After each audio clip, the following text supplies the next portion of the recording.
Hi guys, and welcome to my YouTube channel where I discuss Lego and Lego compatible sets that I have in my collection. So today, as you can see, I'm going to be talking about my massive 14-foot long Lego Oceanliner that I built. It is the largest mock that I've ever built to date. And yeah, I'll just show you some of the lengths. So of course here you have the stern section. You've got a glass house there, got some cranes. Moving along the length of the ship, you've got some lifeboats, there's a train on top with some rails. And then you'll come into the superstructure, where of course that is the command center, got all kinds of computers and steering wheels in there. And yeah, going to the very sharp bow of the ship that basically pierces through the water like a knife. I mean, honestly, look at how sharp that is. Seriously, guys. Anyway, so where to begin? Anyway, I'll probably just emphasize the scale using this pirate ship. So this is a pirate ship that I have, and as you can see, it's just absolutely dwarfed by this massive Lego Oceanliner. So pirates and everything, arg, shiver me timbers. And then it's just that, seriously, I mean, oh my gosh. And also, in addition, I have the Lego Titanic here. So this is the Lego Titanic in comparison to my massive Oceanliner. So this is probably it, all that I can fit into the shot at least, because it is just so massive. So yep, Lego Titanic. So that is it. And just going along the length of the ship, it is just absolutely dwarfed by it. And that is the mock iceberg that I made for the Titanic, by the way. So yeah, fits it at its present scale pretty perfectly. The Titanic, I mean, not this like massive behemoth, but anyway, so yeah. And that is the Titanic's propellers, and that is the Oceanliner's propellers. I mean, seriously, there is like no comparison. But yeah, I mean, without further ado, let me get started on talking about it. I'll probably start with the very front of the ship to yeah, show you the design. So first of all, you've got Jack and Rose. So that is her and Jack holding her, so it's like Hold Me Jack or something. And yep, as you can see, I've made this line very, very sharp, so literally like a knife edge or something. And yep, let me go under and to show you all of those bricks that were just an absolute chore to build, seriously. I mean, especially aligning them. I mean, I designed this all by myself and I had to order all the bricks. I mean, it was just like literally like hell or something. Anyways, and this is also where the start of the flagpole starts. So of course there's a flag there, goes all the way up, and that is the crow's nest,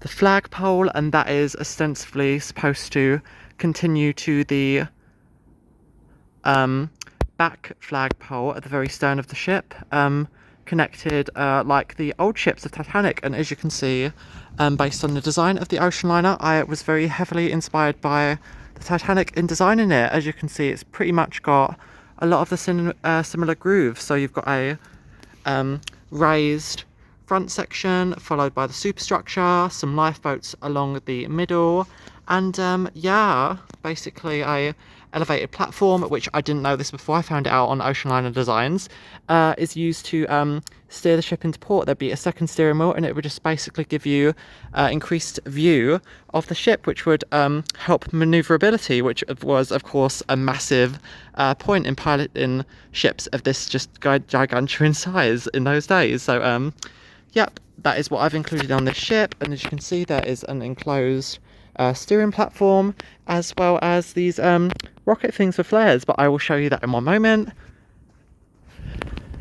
So of course that was a weird tangent. Anyway, Jack and Rose, going back, you've got the anchors, which do actually move, so I can twist them and lower them at will. Of course these aren't like electric, so you know, and it is pretty stiff, so that is pretty much the extent to which they move. But all unfurled, the anchor does actually come down quite a bit. Take my word for it.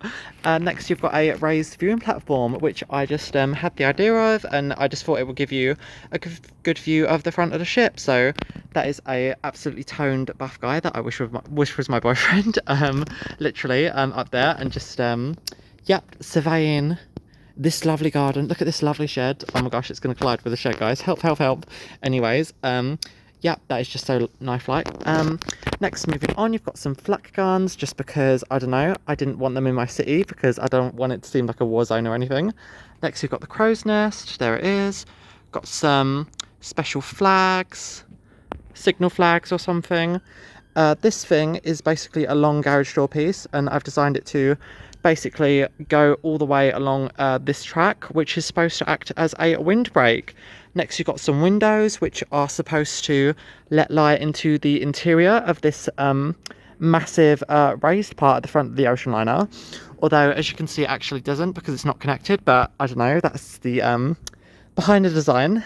Next, going on to the this part. So, sorry, excuse me.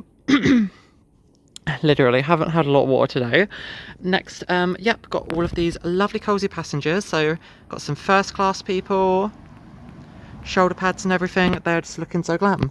Anyways, next you've got some crew just alongside the superstructure, and that is 4 stories tall. You can count them. So that is 1, 2, 3, 4, and yeah, got this massive glass panel. Basically, they sold a bunch of these parts at the Lego shop Pick a Brick. So my idea is to basically, with these road pieces, replace them by some lovely dance floor pieces, so I can have a lovely first-class ballroom enclosed by this lovely thing. I mean, imagine a ship like this, a grand Oceanliner, got a lovely outside ballroom and everything with this lovely cozy skylight on it. So that is the intention behind it. Next, moving on to this part. The interior is pretty lacking, I will fully admit, because I use most of my Lego pieces to build basically this massive superstructure. But yeah, some rooms are basically inhabited, as you can see if I open these doors. That is basically the command center of the ship. You've got some steering wheels, you've got some equipment, some apparatus, some levers, which basically would help, presumably, steer this massive ship. This part on here does come off just to make it easier to store and everything, so that is literally just placed on there. And of course you've got these large seam wings so that people can get a better view of the sides of the ship and everything. Of course, not necessarily on this side, but definitely on this side, just to look down and see any potential damage caused by icebergs. And on that point, there is a large seam you see here, and that is there because the ship is enclosed by a no, sorry, the ship is not enclosed. It comes in 3 sections, so that is one seam there, and that is another seam there. You can see between the yellow and the beige, and yep, that is how I move this absolutely gigantic structure. It's because the ship is in 3 massive sections. Next, along this bit, again, the interior is pretty empty, as you will be able to see here. Let me just put the light on. So this is inside the ship. Just got a bunch of cavernous space. You can see some columns and everything, and yeah, some small stairs on the side as well. But anyways, not much inside there. I just thought I'd poke out that window so you could have a better look, guys. And yep, next you've got the lifeboats that are alongside everything, and yep, got some lovely passengers. And also that is the platform, which does come off, by the way. I can just lift it off and get a good view of inside the ship. So yep, that's the train platform. There's a train on top of there. I suppose it's for like transporting trains or something. You've got lifeboats surrounded by seats on that side, so people can wait until they're put on the lifeboats. And yeah, also lifeboats on this side with a bunch of, I don't know, I wouldn't say happy people, but people waiting very frantically to get on the lifeboats, along with some scuba people complete with some diving shoes and everything. So yeah, moving along. Those are the passengers and everything. And they're just all very eager to get off this vessel that definitely 100% will not sink. You have my word, I will never sink this ship. What? You're lying. Anyways, next, moving on to this, as you can see, got some massive turbines, and if I blow into them, you can see that they barely work. Anyway, that is the turbines that barely work, and I don't know, apparently they're supposed to harvest some kind of wind power, or at least that's what I thought at the time, like, you know, the ship moving, green energy or whatever. You've got some cannons as well that do actually fire, and that turns a full 360 degrees. So like, if some pirates that should not be named come to the ship, I can just turn that and fire it in their direction. So So sorry, excuse me, my voice today. Yep, next there's this bit, enclosed by a bunch of fence ladder pieces, and this area with all of these windows and this blue stuff is basically supposed to act as just like a giant outside observation platform slash smoking area of the ship. Next, moving over here, you've got the more industrial side of the ship. Got some wires strung across to these two lifeboat towers, they each have a lifeboat made out of helicopter pieces. You've got another potential ballroom here with all of these lovely window pieces. Got two cranes that are just there. Got a bunch of lifeboats strewn down there, and yeah, those cranes actually supposed to be on rails so they can move quite freely along the ship and just load cargo into that section of the ship. So yep, that would be pretty much the engine compartment in there.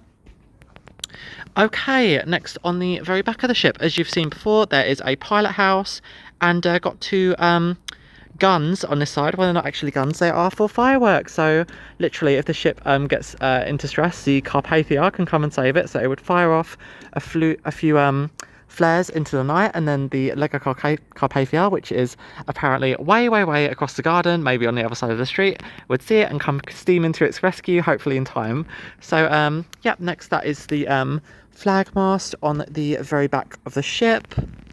And yeah, also following the design of the Titanic, there is a back section here, and I didn't actually know this before, I found out from Oceanliner Designs.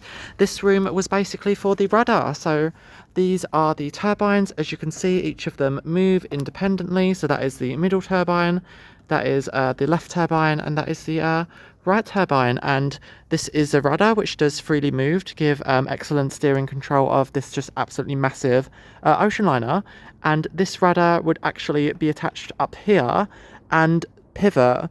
It would move. That's why the room would be so big. So yeah, that would expertly control the steering of the ship, of course, with massive engines that would be built into the Titanic. But yeah, that is the inspiration for this building as well. And just as you can see, the way that it curves up and everything, it just looks so brilliant. So yeah, that is basically a full view of my Oceanliner, and I think I've pretty much explained what I want to explain. A lot of it was in the previous video that I released, but I just thought while it's out and everything, I'd make another video of it. So yep, that is my massive Lego Oceanliner. I'm going to show you some more angles of it and just a general 360 before I let you go, guys. So again, thank you so much for watching my vlog and everything, and I will see you later. So cool.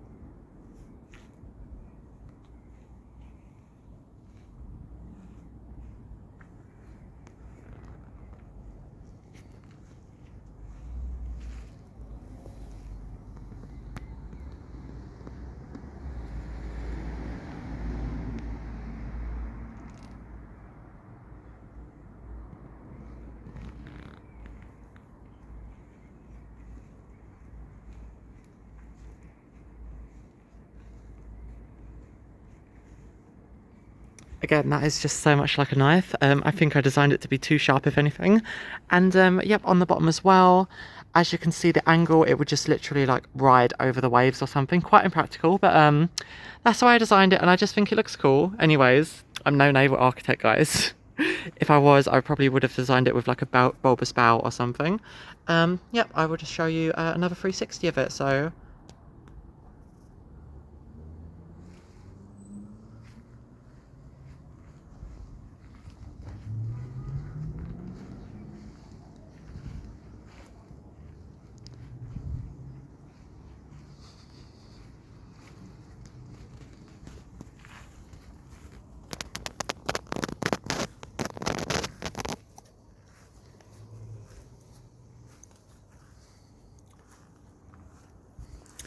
okay, yep, finally for the last time I have been some Lego Twink, and that is my absolutely massive Lego Oceanliner. It's 14 feet long. Don't ask me how many pieces in the comments because I literally have no idea. Probably like a good couple of thousand, literally. And when I say good, I mean definitely over 10,000 or something. I don't know, that's probably a conservative estimate, but yep, I'm some Lego Twink, and that is my massive mock Oceanliner, the largest one that I've ever made. So yeah, if you stay to the end, thank you so much. And if you do me a favor, like and subscribe to this video, it really will help my channel out. And yeah, make it so I can make some more lovely videos like this in the future, and also, you know, actually use this ship in making some other videos, like, you know, perhaps a movie of it sinking, or just, you know, clashes with other ships and collages. Anyways, yep, that is the Oceanliner, and I just really love it from this angle. That's why I've held it here so much, and why I put it in the thumbnail and everything. I need to go before my voice literally like gives out. I don't know, I kind of sound like a teenager right now, just like bleh. But anyways, throat is so dry. Anyways, have a lovely day, guys, and yeah, I will see you later, I guess. So bye.